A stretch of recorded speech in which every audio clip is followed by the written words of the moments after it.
Have you ever felt overwhelmed by the weather, confused by everyday English phrases at work, or unsure how to handle social situations in a new culture? You're not alone. Learning English is more than memorizing words. It's about understanding the little expressions and cultural hints that native speakers use all the time.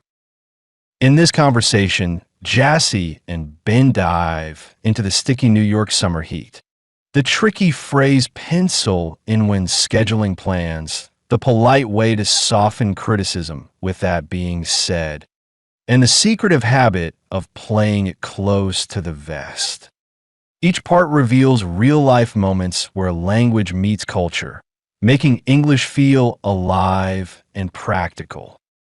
By the end, you'll not only know these common American phrases, but also gain confidence to use them naturally in your daily life. Let's get started. This heat is unbearable these days. Yeah, it's been really sticky lately. Classic New York summer. Sticky? Like glue? I'm not sure I get that.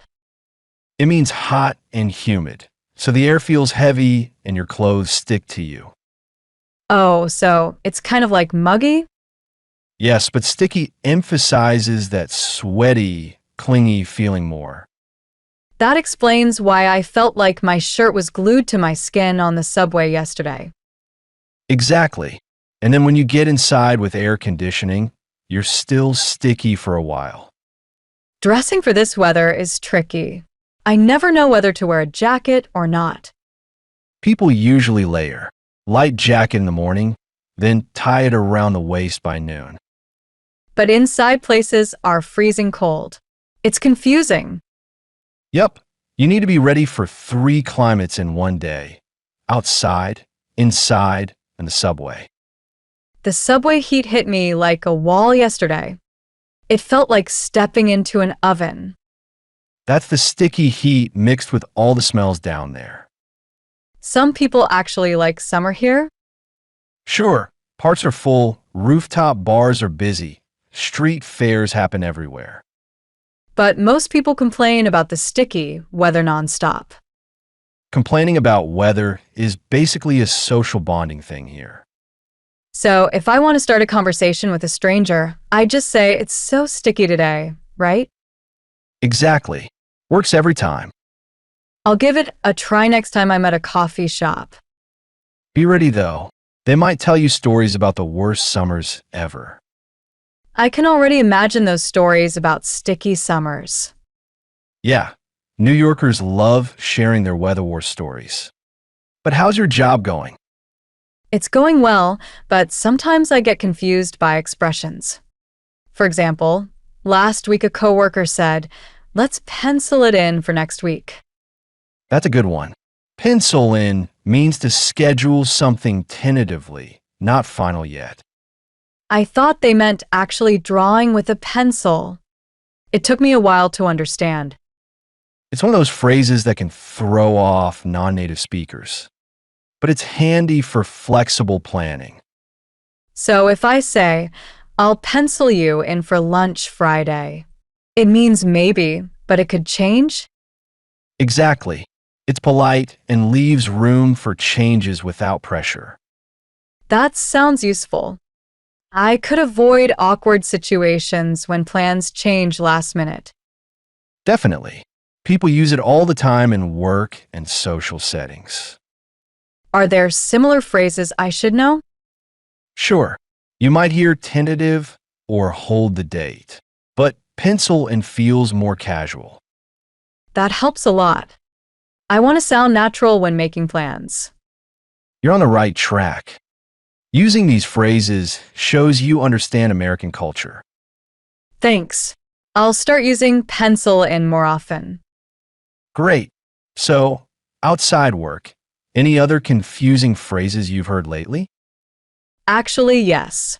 At a party, someone praised my cookies and then said, "That being said," before giving me advice. I didn't quite get that. Oh, that being said, yeah, that's a phrase you hear a lot, especially when people want to soften what comes next. I thought it was a bit confusing. Like, They praised my cookies, then suddenly switched tone. That's exactly it. It's a polite way to add a contrasting opinion or advice without sounding harsh. You might also hear having said that, or even so. Both work in a similar way. So it's kind of like saying, I like this, but here's something you could improve. Exactly. Americans tend to give sugar before the medicine, praise before criticism. Interesting. That's different from my culture, where people are usually more direct. Yeah, it helps keep conversations friendly and avoids hurt feelings. Can you use that being said in emails too? Definitely. It's common in professional settings to sound polite and balanced. I'll try to remember that. It makes sense to ease into criticism. Good idea. So, how did the rest of the party go? It was fun. I met some interesting people and learned a lot about American social customs. Social cues like that being said can be tricky at first, but you're catching on fast. Thanks. But sometimes I wonder if Americans say everything they think right away. Not always. Sometimes they beat around the bush or hold back a bit. It's part of the social balance, being honest but polite. Yeah, I get what you mean about people not always saying everything directly. Right? Sometimes they prefer to play it close to the vest. Keep some thoughts or plans private until the right moment. Interesting phrase. Where does it come from? It comes from poker. Players hold their cards close to their chest so others can't see them. So basically, it means being cautious about what you reveal? Exactly. And in everyday life, it means not sharing too much too soon. I can see that at work.